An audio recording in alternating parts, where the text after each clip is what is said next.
Olá, meus irmãos e amigos, tudo bem? Estamos juntos mais uma vez para aprendermos e estudarmos a lição da nossa escola bíblica dominical. Espero sinceramente que você esteja bem. Desde já agradeço pela sua atenção, pela sua disposição a estar junto conosco nesse momento, estudando mais uma lição da nossa escola bíblica dominical. No último domingo começamos a estudar sobre o livro de Juízes, né? Nós começamos a estudar sobre o livro de Juízes e vimos que o período dos Juízes é o período que está ali entre a morte de Josué e a instituição da monarquia no reino de Israel. Durante esse período, Israel teve que conquistar a terra, e depois de ter já conquistado boa parte da terra, ainda com alguns povos em seu meio, a gente viu que ficou a função de eliminar o restante dos povos, para que as tribos individualmente que tomaram posse da sua terra pudessem ali rapidamente expulsar as terras restantes. Nós vimos que isso não se deu de forma muito constante, não muito correta. O povo se afastou de Deus, se contaminou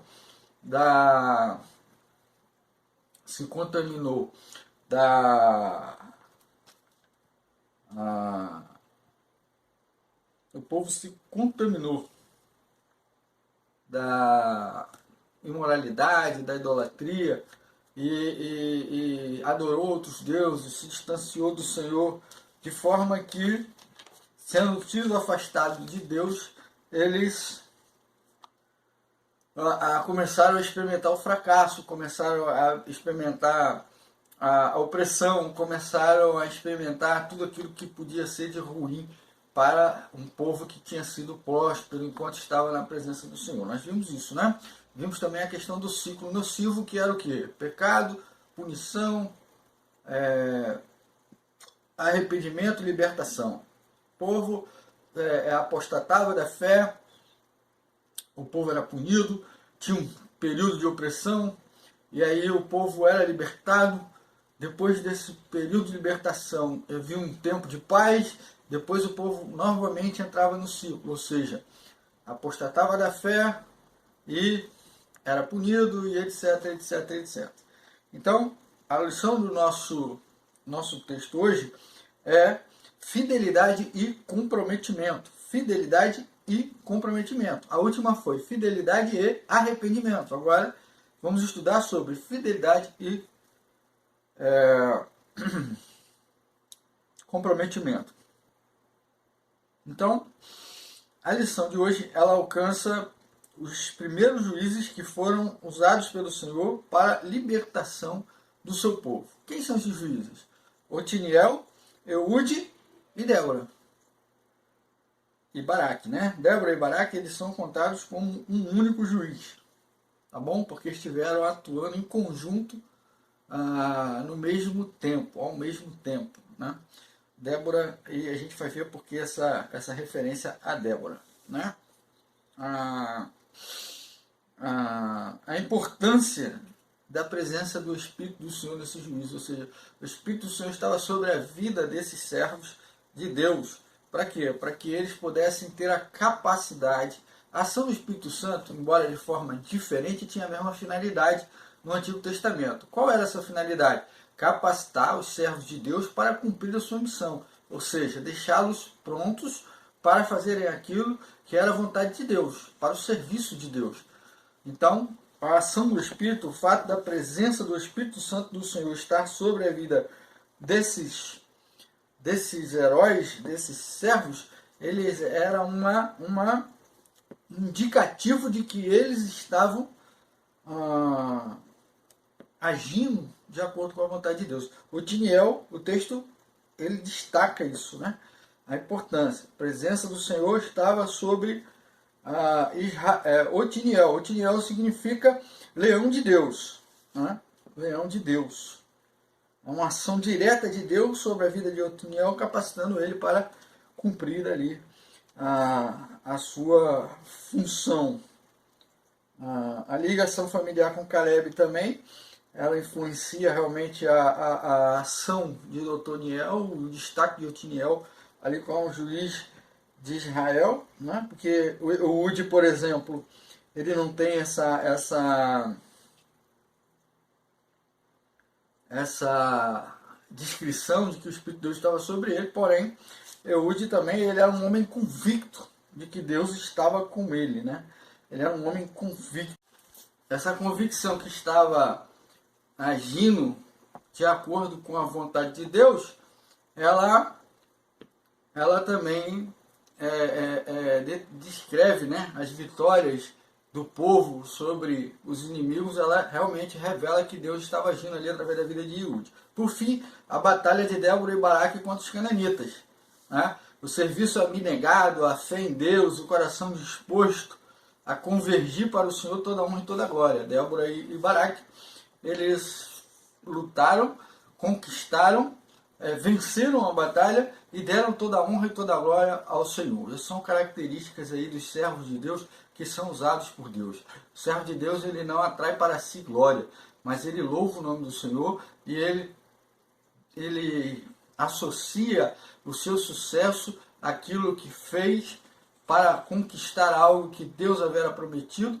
Eles associam isso e deixam claro que toda a honra e toda a glória são do Senhor, ok? Vamos então ao primeiro tópico de nossa lição. Qual que é o primeiro tópico da nossa lição? É fidelidade e comprometimento. O Espírito do Senhor sobre Otiniel. O texto é de Juízes 3, 7 a 11. Tá? Vem a primeira opressão sobre a vida de Israel, sobre a vida do povo de Israel. Tá? Um povo que vem da Mesopotâmia vem para oprimir. Qual foi o pecado de Israel para que ele sofresse essa opressão? A idolatria. No versículo 7 nós vamos encontrar isso. A punição foi de 8 anos. Eles passaram 8 anos sob opressão de um inimigo. 8 anos sob opressão de inimigo. Quem foi o libertador? Otiniel. Otiniel foi o primeiro juiz de Israel. O primeiro que Deus usou para libertar o povo de Deus. Né? O povo de Deus. E por que eles se encontravam nessa condição de oprimidos? Por que isso? Eles se casaram com as mulheres das terras, eles prestaram culto a outros deuses, eles negociaram com os outros povos, que Deus havia dito que eles não negociassem, que não houvesse negociação, que não houvesse acordo, que não houvesse aliança. Então, eles se casaram, que era proibido, né? Casar com as filhas dos povos para consumar a aliança, assim também como dar as filhas para os homens dos outros povos para que criassem laços familiares entre eles. Né? Isso era proibido, isso havia sido proibido, era uma condição para se conquistar a terra. Então o povo vai e faz esses acordos. Pecado, estão desobedecendo a Deus, estão indo de encontro à vontade de Deus para o povo de Israel. Eles prestaram culto aos outros deuses.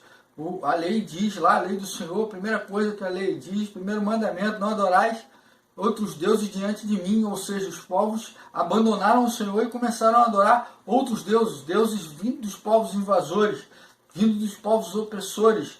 Era o pecado do povo. E negociaram com os outros povos acordos para que não houvesse guerra, para que não houvesse combate entre si, e acabam cedendo aquilo que Deus havia dado para eles. Isso com certeza desagradou muito o Senhor.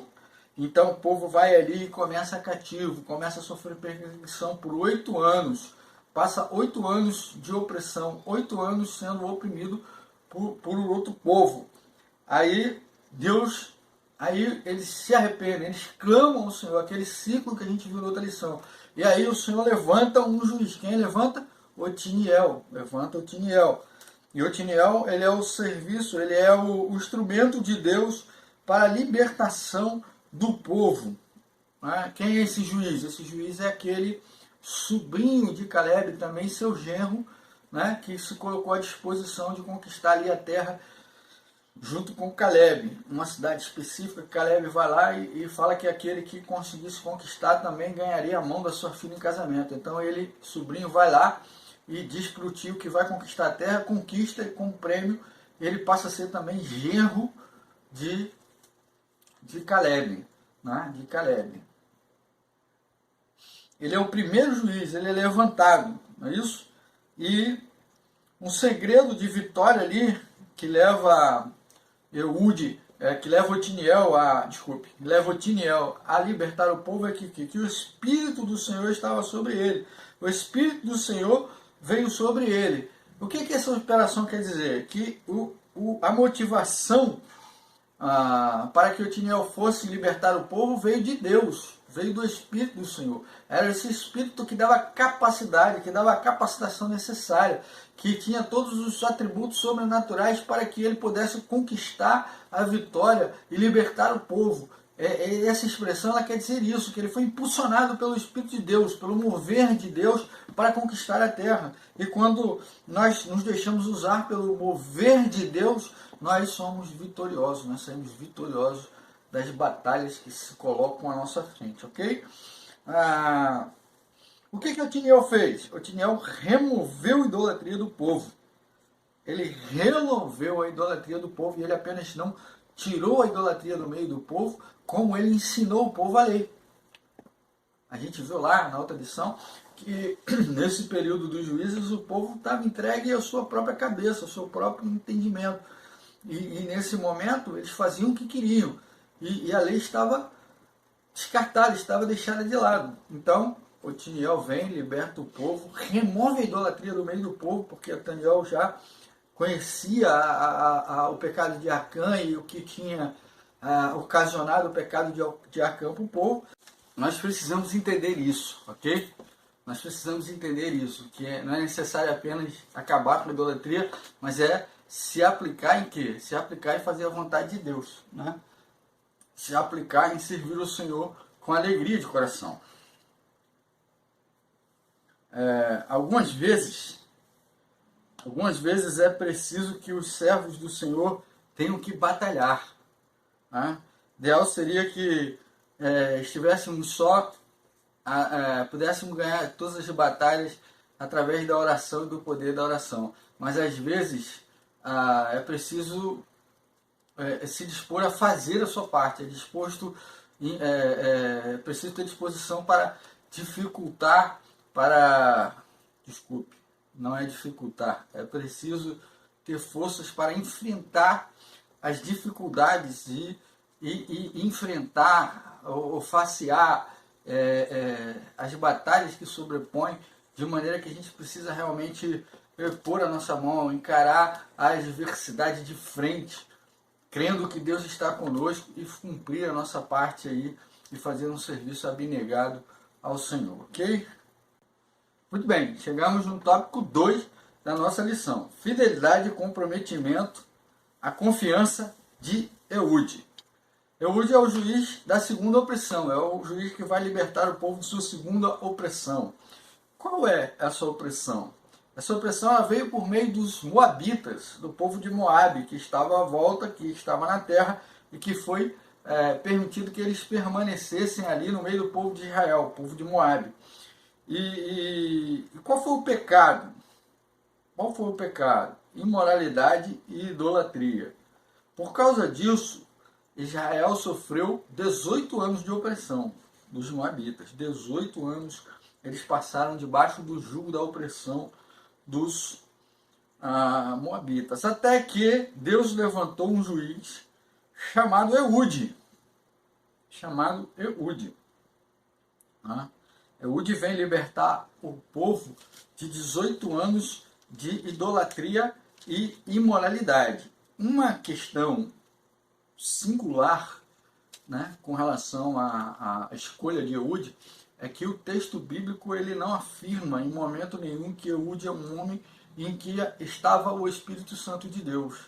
Que o Espírito do Senhor estava sobre a vida dele a fim de que ele tivesse a oportunidade e ele pudesse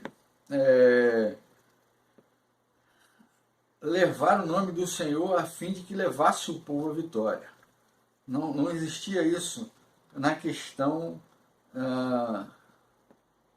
na questão do texto que retrata ali a escolha de Eude. Porém, Eude ele vai a Císara, lá o rei, Eglon, desculpe, ele vai a Eglon com um artifício de que tem uma palavra do Senhor para ele.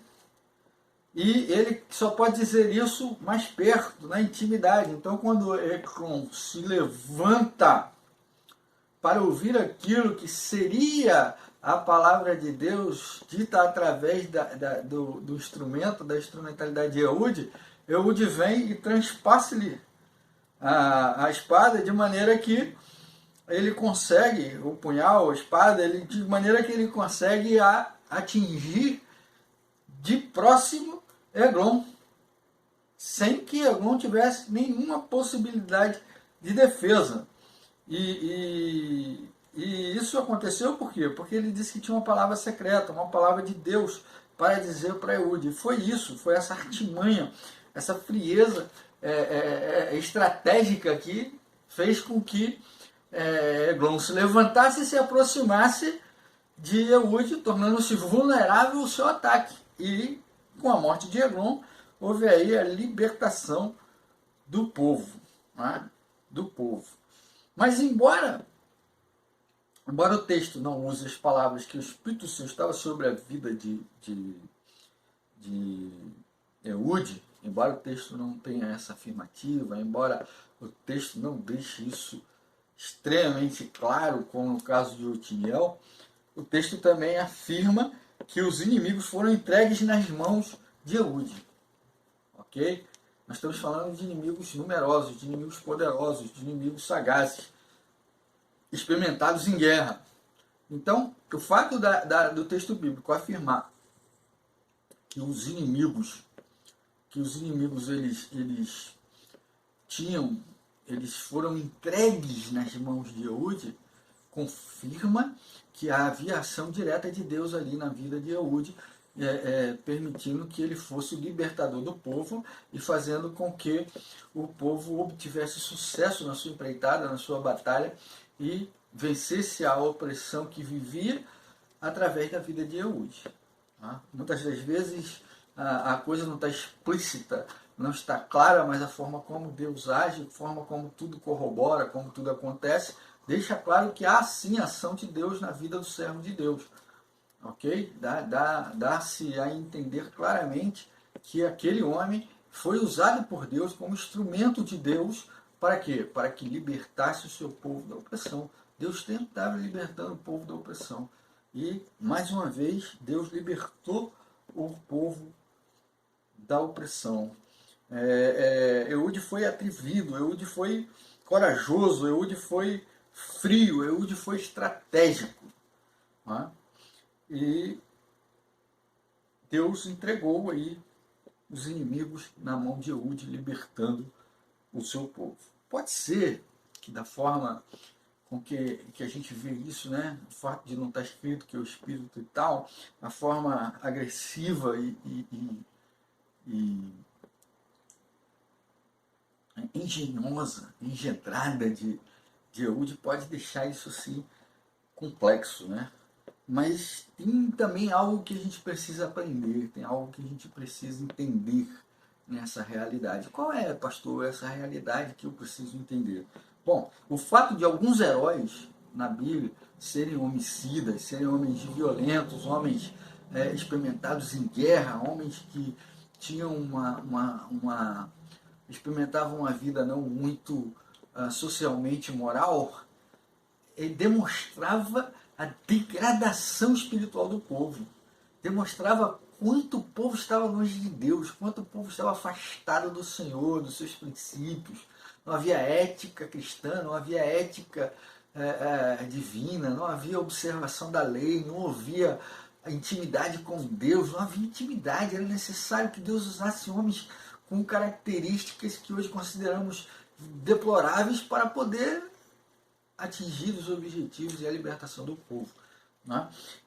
Com isso, Deus quer dar um recado também para o povo, né? Para que o povo observe a degradação moral, que Deus tem que usar um homicida, um assassino, para poder libertar o povo. é muito importante que se observe isso, né? Deus ele age de maneiras variadas, a gente viu isso na outra lição. E Deus vai usar aquilo que ele quer usar e precisa usar para poder atingir o seu objetivo, o seu propósito. E devido à degradação moral do que o povo se encontrava, distanciamento da lei, distanciamento dele próprio, ele teve que usar alguém moralmente questionável, né? Vou botar entre aspas, porque a gente tem que observar, como a gente viu na última lição, que o povo ele se regia pelo que entendia ser certo, ok? Eles não estavam baseados na lei que Otiniel tinha removido a idolatria e ensinado a lei. Então ele já estava afastado da lei depois da morte de Otiniel, que é o que acontecia. O juiz morria e o povo voltava dentro de pouco tempo a se desviar do Senhor, né? Voltava para a idolatria, ia para a imoralidade e abandonava a lei. Então Yehudi está num ambiente onde a lei é desconhecida para ele, onde a intimidade com Deus ela é experimental e não conhecida de fato, né? De fato não está descrita para ele, não está orientada para ele, quer dizer, é algo que ele sente que é. É uma ignorância religiosa muito grande, a ignorância espiritual muito grande. E dentro disso, Eude é um servo de Deus usado para libertar o seu povo. Ele tinha um caráter resoluto, decidido, e ele cria que Deus o enviara. Isso foi importante ficar claro. Tá? Ele cria em Deus. Ele cria que Deus o havia enviado para salvar o povo. Né? E a crença e o seu caráter resoluto, decidido, firme, talvez tenha sido uma das grandes virtudes desse juiz para lidar com a situação existente já há 18 anos. Tá? Ele tinha um caráter convicto, irmãos. Ele tinha certeza que Deus agia através dele. Ele tinha certeza que Deus havia enviado ele para libertar o povo. Ele tinha convicção de que Deus o estava usando para salvar e libertar o povo do Senhor. Fé, convicção, certeza de que Deus anda com a pessoa. Ainda que na ignorância religiosa, ainda que na ignorância da lei, o seu sentimento era de que Deus estava consigo. Baseado na transferência oral, baseado na experiência pessoal, né, coisas que hoje a gente deve evitar, uma vez que nós temos aí as escrituras sagradas, e as escrituras sagradas deixam a explícita e completamente clara a vontade de Deus para a vida dos seus servos, para mim, para você, para todos nós que queremos andar com Cristo Jesus. Ok? Passamos então para o terceiro tópico de nossa lição. Qual é o terceiro tópico da nossa lição? O terceiro tópico da nossa lição é fidelidade e comprometimento, a sabedoria e a fé de Débora e Baraque. O texto vai de Juízes 4:1 a 5 e 4:1 a 5:31, desculpe, 4:1 a 5:31. E aí vem, depois de Eude, vem a terceira opressão sobre Israel. Quem oprimiu Israel? Os cananitas. O pessoal de Canaã, que o povo deixou, lembra? O povo deixou o pessoal de Canaã, fez aliança com os cananitas, permitiu que os cananitas estivessem na sua terra, então os cananitas foram lá e começaram a oprimir o povo de Israel. De que maneira? Desviando-os do Senhor. O povo cananeu percebeu que o que dava vitórias a Israel, o que fazia de Israel uma nação forte, uma nação sólida, um povo de Deus, era a ação de Deus na vida deles. Era o fato da observância da lei, da observância da comunhão com o Senhor. E eles, sabendo disso, fizeram com que o povo se desviasse do Senhor. E toda vez que Israel se desvia do Senhor, Israel se encontra vulnerável aos ataques dos inimigos e são submetidos à opressão. Quem Deus escolhe para libertar o povo? Débora e Baraque. Débora era profetisa, né? A história de Débora é uma história cheia de sabedoria. Antes mesmo dela ser usada ali para libertar o povo de Israel, antes mesmo dela ser usada como veículo de libertação do povo, Débora, ela já era consultada pelo povo, já tinha respeito, já tinha autoridade para ser consultada pelo povo, né, com respeito aos seus problemas. Ela já dava orientação. E diferente dos outros juízes que exerceram a sua tarefa de governar após a libertação do povo, Débora já tinha essa prerrogativa, ela já tinha essa função, ela já tinha essa habilidade de dar expediente para a solução do povo. Né? Ela já era respeitada e consultada. Quando Débora é levantada junto a Baraque para libertar o povo, quando Débora ela é levantada já junto para libertar o povo já estava sendo oprimido pelos cananitas há 20 anos. Eram 20 anos de opressão. E então a assolação da terra, o autor enfatiza isso, a assolação da terra era tão grande, os cananitas eram tão opressores, eles faziam tão mal, eles estavam tão sujeitos ao poder do inimigo que eles tinham que se desviar dos caminhos mais curtos, mais retos e se esconder às espreitas da noite e se esconder por caminhos, por andar pelo meio do campo para que não fossem vistos e não fossem abatidos pelos seus inimigos. O tamanho era a opressão. Os cananeus eles assolaram a terra, assolaram o povo judeu de maneira que a opressão ela era tamanha, ela era agressiva, ela era uma grande opressão. Ela era de maneira que ela promovia medo no povo de Israel. Débora pegou um povo com medo, absoluto medo, para libertar. E Baraque também tinha medo. Baraque tinha um exército de 10 mil homens, 10 mil combatentes para enfrentar os cananeus, e a menos que Débora fosse com ele, ele não iria para a guerra. A menos que a profetisa Débora estivesse com ele, a menos que Débora estivesse junto dele, com a palavra de Deus dizendo que ele podia atacar lá os cananitas, ele não ia enfrentar o cananita, ele teve medo. Ele disse que se Débora não fosse com ele, ele não iria, seus homens não iriam para a batalha, seus homens não iriam promover a libertação de Israel. E a presença de Débora trouxe para ele o quê? Segurança. Trouxe convicção de que Deus estava com ele. E aí ele passou e foi para a batalha. Deus usou Débora, uma mulher, para emplacar uma grande vitória sobre os cananeus e, no final, honrar ao Senhor.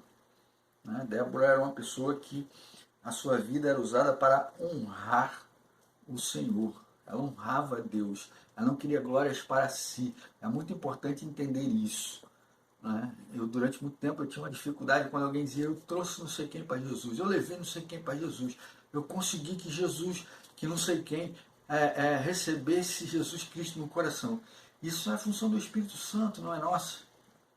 Que podemos sim ser veículos de transmissão do Evangelho, de pregação da palavra, como diz o apóstolo Paulo, mas quem faz toda a ação, quem transforma a vida das pessoas é o Senhor Jesus Cristo e não nós.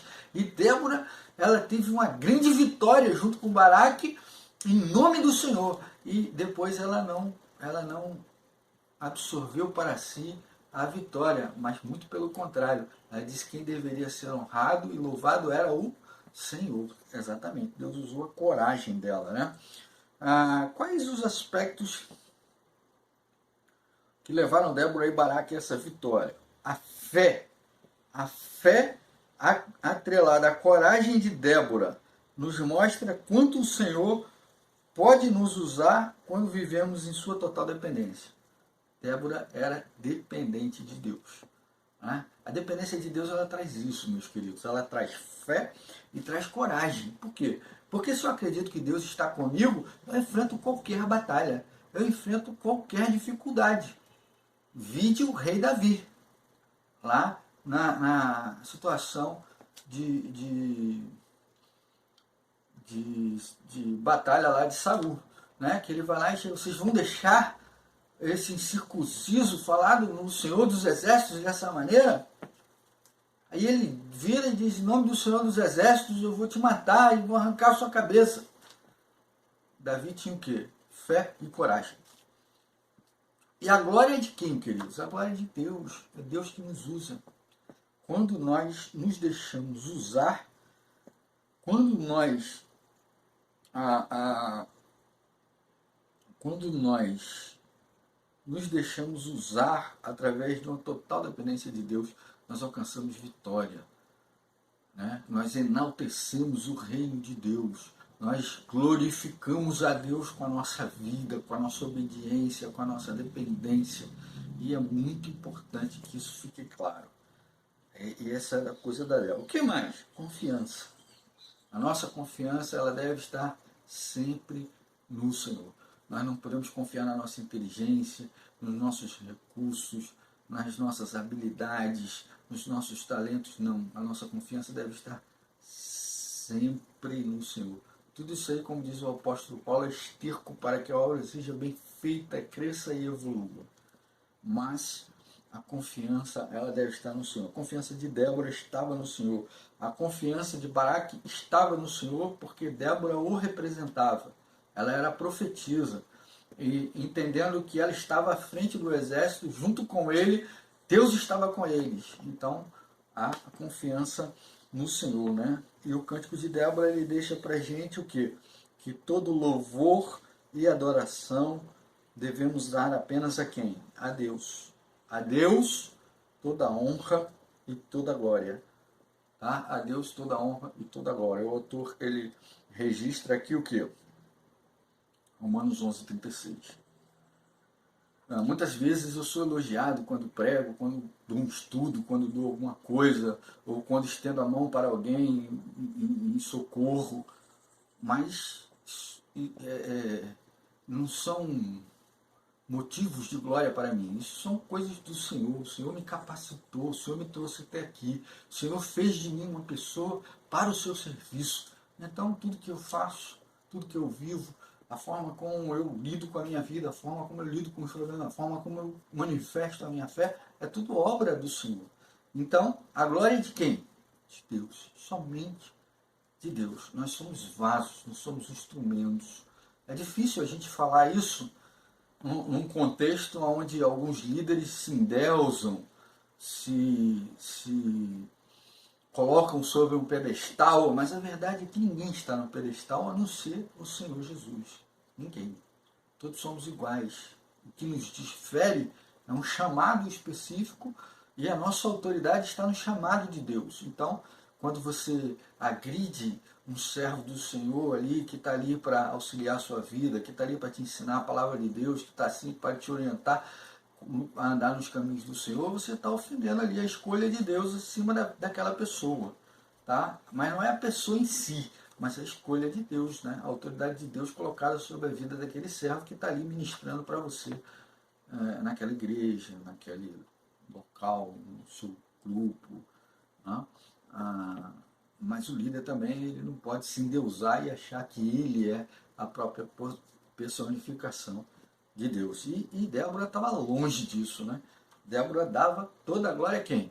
Deus. Todo o sucesso da empreitada, todo o sucesso da vitória era de quem? Deus. A Deus toda a honra, toda a glória e todo o louvor. Só a Deus adoramos. Ninguém mais. Ok?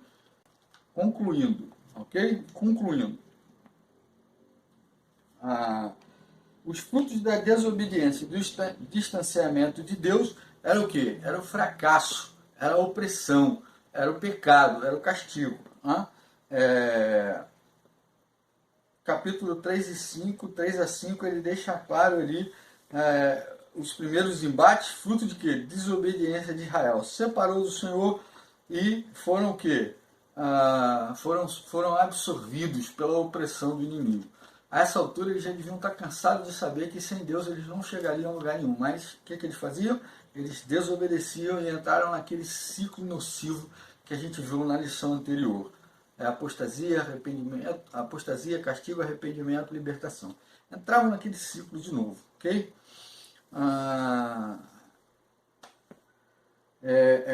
O período de fidelidade durava alguns anos, e aí eles voltavam para aquele ciclo lá de cometer os mesmos erros e se misturar com as mesmas coisas. Quais lições que a gente pode tirar ali da atuação dos juízes até aqui? Que eles são exemplos de fidelidade, disposição, serviço, adoração, convicção e comunhão com o Senhor. Nós devemos ser servos dispostos, fiéis, servidores, adoradores, convictos da comunhão com o Senhor. Quando nós agimos dessa maneira, quando nós comportamos dessa maneira, quando nós caminhamos dessa maneira, nós somos instrumentos de bênção na vida das pessoas. Nós somos vasos de bênção do Senhor, usados para edificar o reino de Deus através dos nossos dons espirituais, através da forma como o Senhor nos usa, na forma como o Senhor faz com que tenhamos utilidade para o seu reino. Pensar e agir.